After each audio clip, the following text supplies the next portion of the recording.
안녕하세요. 차원이 다른 부동산 컨텐츠 대왕부동산TV의 최동식입니다.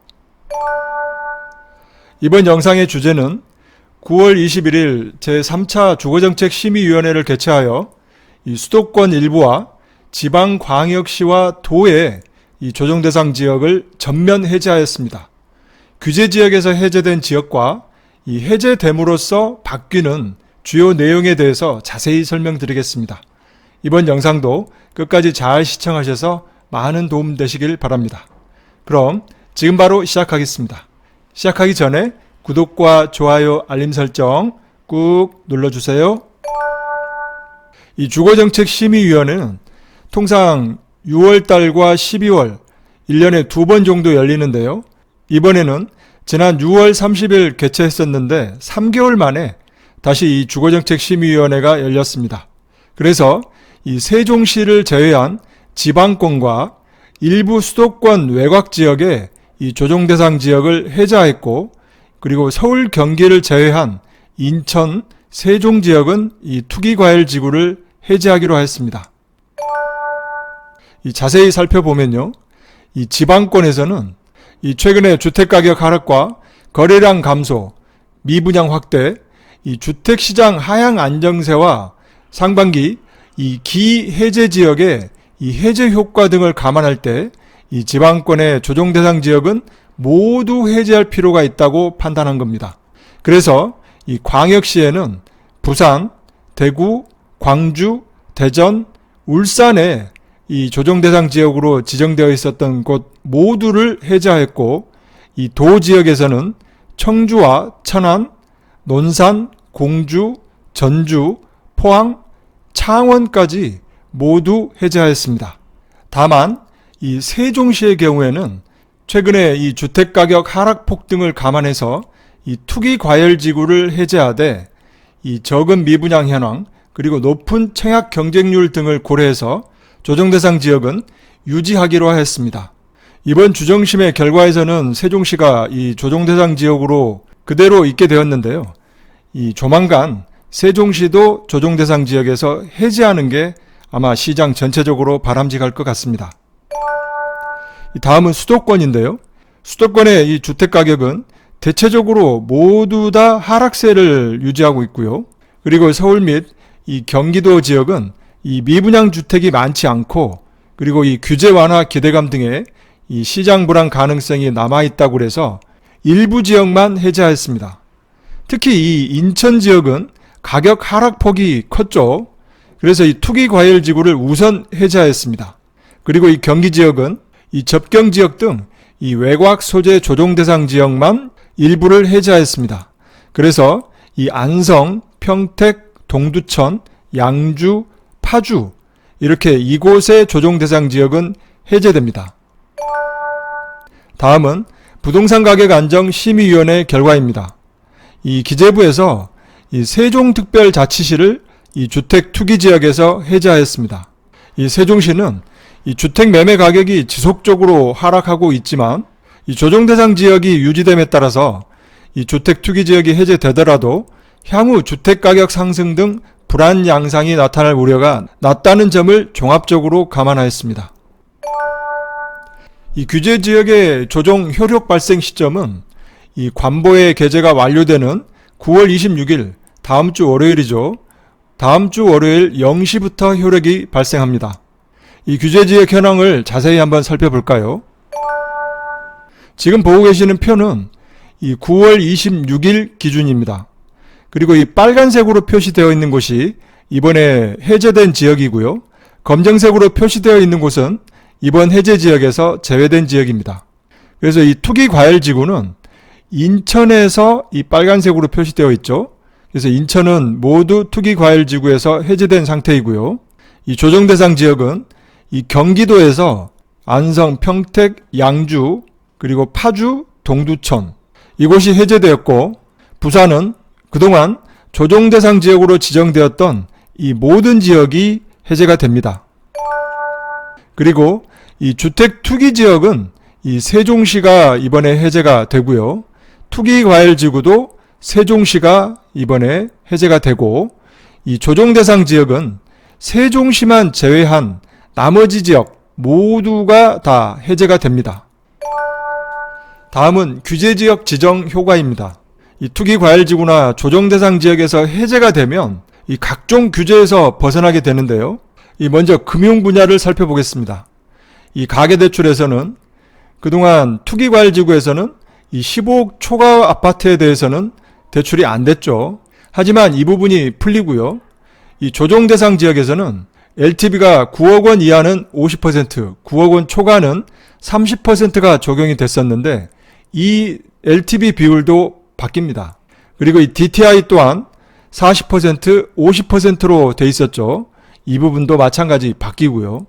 하지만 LTV나 DTI 비율이 바뀐다고 해서 이 현재 시행되고 있는 DSR 규정은 그대로 남아 있습니다. 이번에 규제 지역이 해제되었다 하더라도 대출 가능 금액이 크게 증가하는 것은 아닙니다. 또한 이 중도금 대출 발급 요건이 완화되고요.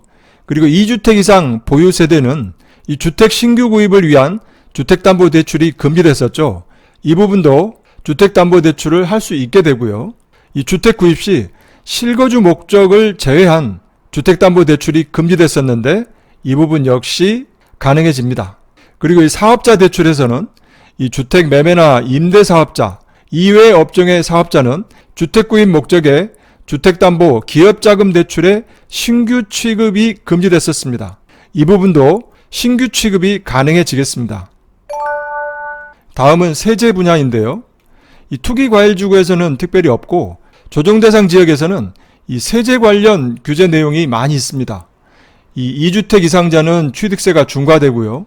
다주택자 양도소득세가 중과되고 장기보유 특별공제가 배제가 되고 2주택 이상 보유자는 종부세에 추가과세가 돼서 중과가 되고 일시적 2주택자의 종전주택 양도 기간이 2년 이내죠. 그리고 1주택 이상자는 신규 취등록 임대주택 세제 혜택이 축소가 됩니다. 또한 법인이 8년 장기 임대 등록하는 주택에도 종부세가 과세됩니다. 하지만 이 모든 부분에 대해서 이번에 조정대상 지역에서 해제가 되면 이러한 내용들이 적용이 되지 않는데요. 이 세제 분야는 다음 장에서 좀 더 자세히 살펴보도록 하겠습니다. 그리고 이 분양권 전매 제한은 이 투기과열지구에서는 이 소유권 이전 등기일까지 이 최대 5년간 전매 제한이 있고요. 조정대상 지역에서는 이 소유권 이전 등기일까지 이 최대 3년간 분양권 전매 제한이 있습니다. 그리고 이 오피스텔 분양권 또한 전매 제한이 있죠. 이 소유권 이전 등기일 또는 사용 승인일부터 1년 중 이 짧은 기간에 오피스텔 분양권 전매 제한이 있습니다. 그리고 이 청약 분야는 이 1순위 자격 요건이 강화되고 이 해당 지역 거주자 우선 공급이 되고 있죠. 그리고 이 투기과열지구에서는 이 민영주택 가점제 적용 비율이 이 85제곱미터 이하가 100%, 그리고 85제곱미터 초과는 50%가 적용이 되고요. 이 조정대상 지역에서는 이 가점제 적용 비율이 85제곱미터 이하는 75%, 85제곱미터 초과는 30%가 적용이 되고 있습니다. 그리고 이 재당첨 제한은 투기과열지구에서는 10년, 조정대상 지역에서는 7년 동안 이 재당첨 제한 기간입니다. 그리고 이 특별공급은 이 투기과열지구에서는 분양가격이 9억 원이 초과가 되면 특별공급을 하지 않죠. 그리고 오피스텔 분양은 이 건설지역 거주자 우선 분양을 하고 있습니다. 다음은 이 정비사업 분야인데요. 이 정비사업 분야는 이 대부분 투기과열지구에서 적용이 되는데요. 이 재건축사업 조합원당 재건축 주택 공급수가 1주택으로 제한되어 있죠. 그리고 이 재건축 사업에서는 이 조합원 지위 양도가 제한이 되는데요.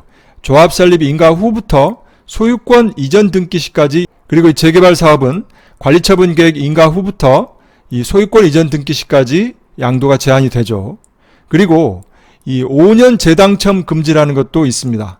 이 정비사업을 통한 이 당첨이 된 사람은 5년 동안 이 다른 분양주택에 재당첨이 되게 되면 이 현금 청산 대상이 되죠. 그리고 기타 내용으로 이 투기과열지구 내에서는 이 주택 취득 시에 자금 조달 및 입주 계획을 의무적으로 신고해야 되고요. 거기에 따른 이 증빙자료 제출도 의무적으로 해야 됩니다.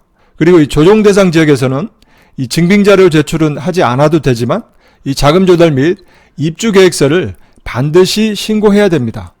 지금까지 이 투기과열지구와 조정대상 지역의 여러 가지 분야의 각종 규제 내용에 대해서 살펴봤고요. 이 조정대상 지역 해제 시에 이 달라지는 세금을 다시 한번 살펴보겠습니다. 이 첫 번째로 이 취득세 분야인데요. 이 2주택부터는 조정대상 지역에 2주택을 구입하게 되면 취득세 중과가 적용이 되죠. 8%로요. 하지만 2주택까지는 조정대상 지역이 해제가 되면 일반 세율이 적용이 되고 3주택부터 8% 적용이 됩니다. 두 번째는 증여취득세 부담이 크게 줄어듭니다. 증여취득세 이 중과 대상은 이 수중자 기준이 아니고요. 증여자 기준이죠. 증여자가 다주택자이고 조정대상 지역에 이 공시가격 3억 원 이상의 주택을 증여하게 되면 12%의 이 증여취득세가 부과가 되죠. 하지만 이 조정대상 지역이 해제된 곳에 이 증여를 하게 되면 일반 증여취득세율 3.5%만 부담하면 되겠습니다. 이 세 번째는 종부세 내용인데요. 이 종부세 중과가 올해는 해당이 됩니다. 이 과세 기준일이 6월 1일이기 때문에 이번에 조정대상 지역에서 해제가 됐다 하더라도 올해 부과되는 종부세는 그대로 조정대상 지역의 2주택 이상이라면 종부세 중과 대상에 해당이 됩니다. 이 세부담 상한도 이 조정대상 지역이 해제가 됐다 하더라도 그대로 2주택 이상이라면 300%가 적용이 됩니다. 그리고 다섯 번째, 이 양도세에 관련된 내용입니다. 1세대 1주택자가 이 양도세를 비과세 받으려면 이 취득 당시에 조정대상 지역일 경우에는 2년 거주를 해야 되죠. 하지만 이 조정대상 지역이 해제가 된다고 하면 2년 보유만 하면 비과세 혜택을 받을 수 있습니다. 그리고 이 일시적 2주택자가 이 종전주택을 처분해야 되는 기간이 기존에는 2년인데요. 앞으로는 이 3년으로 바뀌게 됩니다. 그리고 마지막으로 이 조정대상 지역에 2주택 이상의 이 다주택을 보유하고 있는 경우 이 양도세 중과는 내년 5월 9일까지 유예가 돼 있죠. 일반 세율로요. 그렇기 때문에 이 부분에 대해서는 당장의 영향은 없을 것 같습니다. 이 조정대상 지역 여부는 이 양도일 기준입니다. 지금까지 이 규제가 해제되는 지역과 이 규제가 해제되면서 이 지정 효과 그리고 조정대상 지역 해제가 되면 달라지는 세금까지 자세히 살펴보았습니다. 오늘 영상은 여기까지이고요. 다음 시간에도 유익한 방송으로 찾아뵙겠습니다. 이 많은 도움이 되셨다면 구독과 좋아요 버튼 꼭 눌러주시고요. 더 좋은 컨텐츠를 올리는데 큰 힘이 되겠습니다. 감사합니다.